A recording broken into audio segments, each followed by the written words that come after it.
What's up, Drum Channel? This is my massive DW kit that I am blessed to make extreme love to as many times as I possibly can on a daily basis.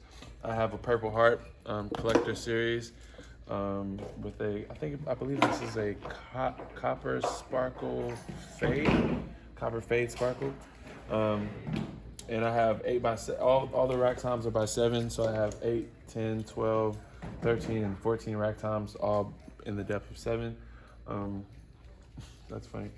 And then I have 14, 15, 16, and 18-inch floor toms, and the 16 and 18-inch floor tom actually have the bass drum hoops on the bottom so they can get more of a gong effect.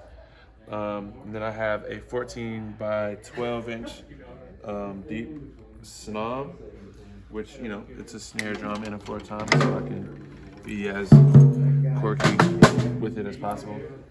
And I have a 22 and a 23-inch bass drum, both by 17, for the bass drums, and I play all Zildjian custom cymbals, you know, for the most part. You know, I have all the goodies and stuff.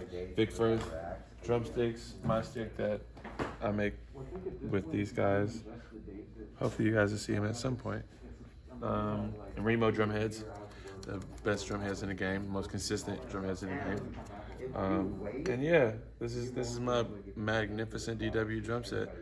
Hopefully you guys get to see me play more of it as much as possible. Thanks.